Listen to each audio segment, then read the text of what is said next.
Greetings, friends. Baruch haba Bashem Yehovah. Blessed is he who comes in the name of Jehovah. Why am I saying that this morning? Well, it's because that phrase which Jesus uses in Matthew chapter 23, verse 39, where he says, "For unto you shall not see me henceforth, till you shall say, Blessed is he who cometh in the name of the Lord." That phrase happens to come from our psalm this morning, and we are starting our week, as usual, with some wisdom and encouragement from the Psalms and from the Proverbs. Psalm 118 is where that phrase comes from. And I think you'll notice actually several scriptures that are going to jump out to you that you either hear quoted somewhere by Jesus or that you've just heard over and over and over in your life. It's a psalm of thanks.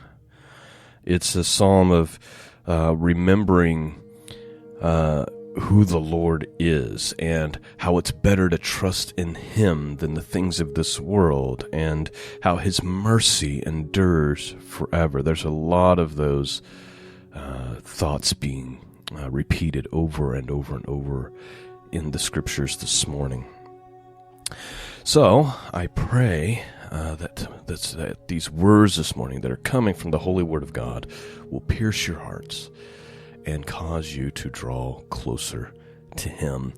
I've pondered on that phrase a lot.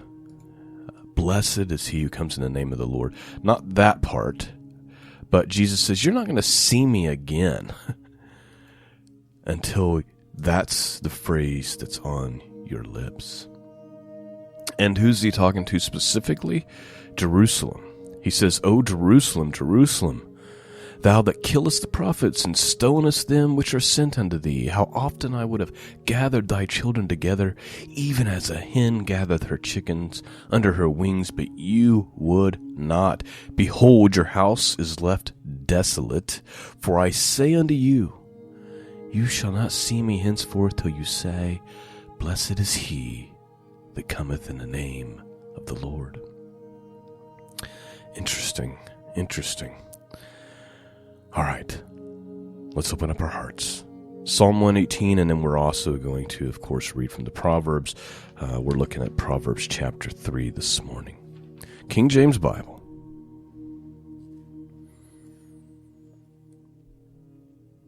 Give thanks unto the Lord, for he is good, because his mercy endureth forever. Let Yisrael now say that his mercy endureth forever. Let the house of Aaron now say that his mercy endureth forever. Let them now that fear the Lord say that his mercy endureth forever. I called upon the Lord in distress. The Lord answered me and set me in a large place. The Lord is on my side. I will not fear. What can man do unto me? The Lord taketh my part with them that help me. Therefore shall I see my desire upon them that hate me. It is better to trust in the Lord than to put confidence in man. It is better to trust in the Lord than to put confidence in princes. Please note, I want to be careful about how I say this. It seems, and I'm only speaking for America, I can't really speak for places that I haven't been, but here in the United States, we seem to have an epidemic of people putting their trust in princes, in leaders, in presidents, in men, in politicians, and even sometimes equating them.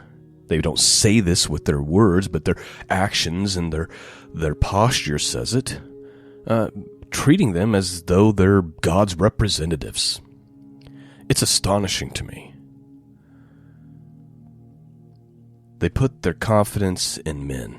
They put their hopes and all their dreams in politicians. And I just watched them and I think, yeah, I know you go to church, you call yourself a Christian. You should know by now, you should really have learned by now that you can't trust these people, that they just say what you want to hear and do what they want to do. It's astonishing to me how easily people are deceived. You can trust in the Lord, and that is it. People who seek positions of power, very few of them are actually decent, godly men.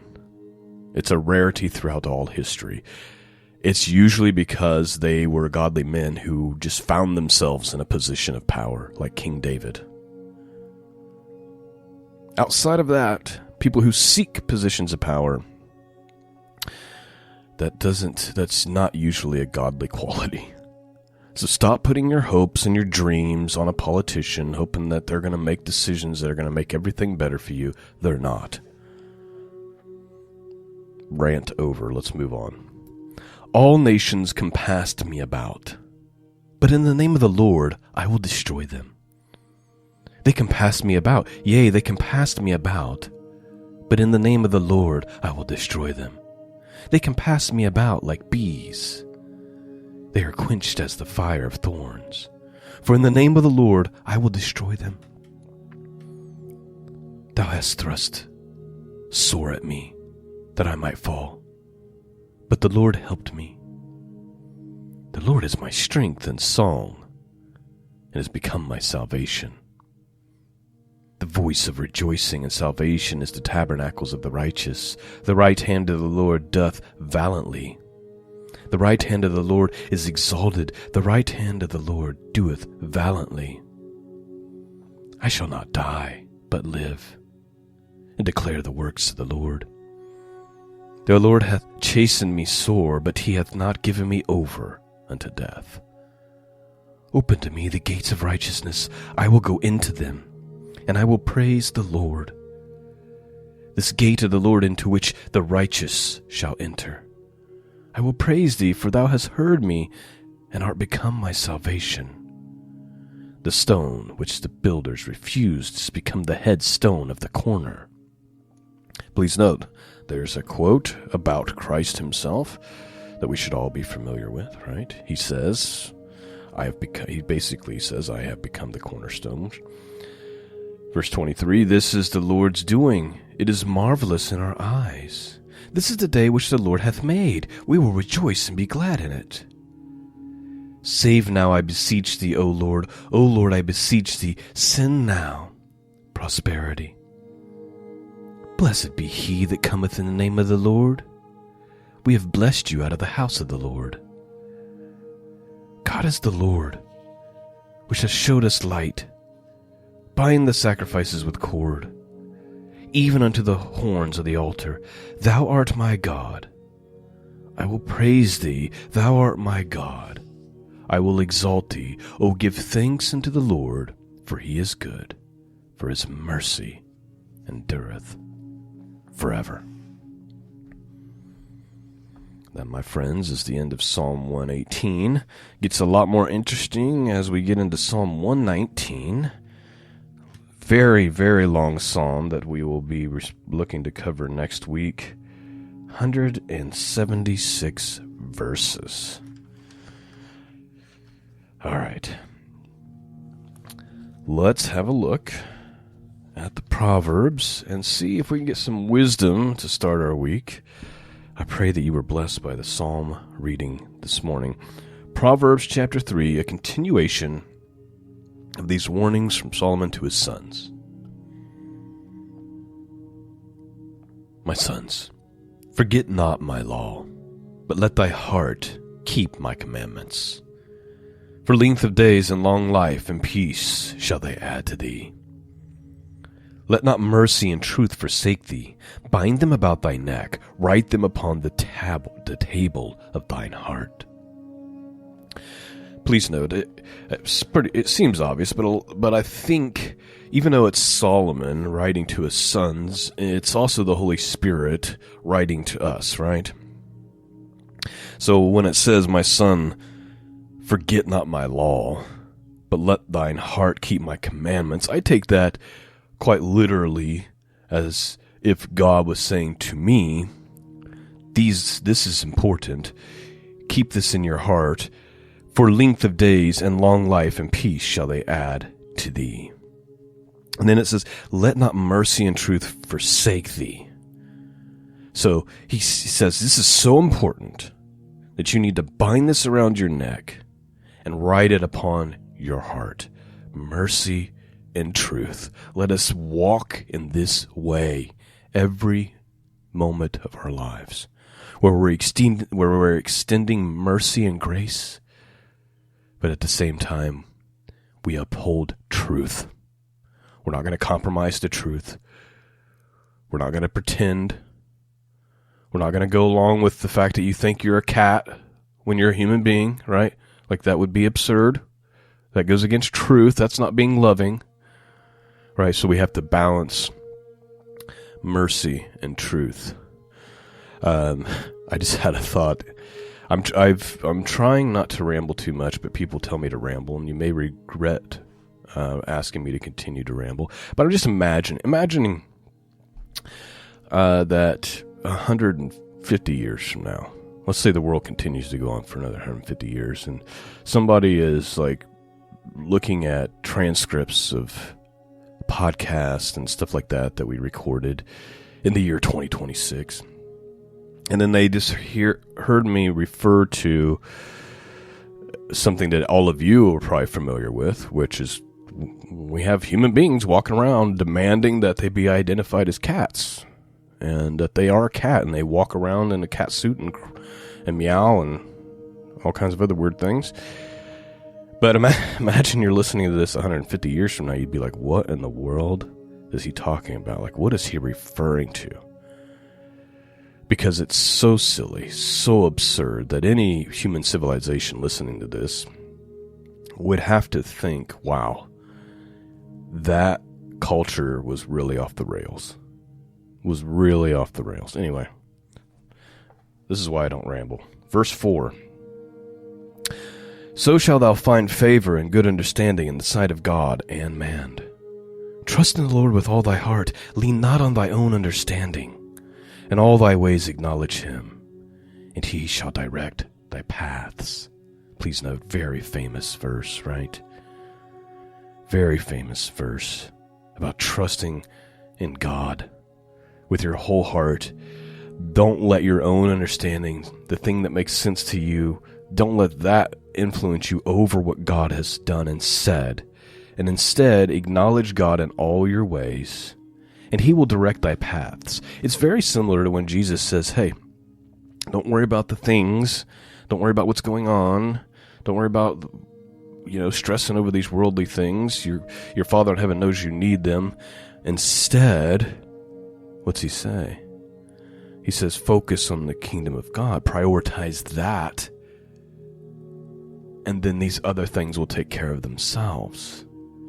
That's sort of what this is saying. Trust in the Lord. Don't lean on your own understanding. If you acknowledge him in all your ways, then your paths, he will make them straight for you. Be not wise in thy own eyes. Fear the Lord and depart from evil. It shall be health to thy navel and marrow to thy bones. Honor the Lord with thy substance and with the first fruits of all thy increase. So shall thy barns be filled with plenty, and thy presses shall burst out with new wine.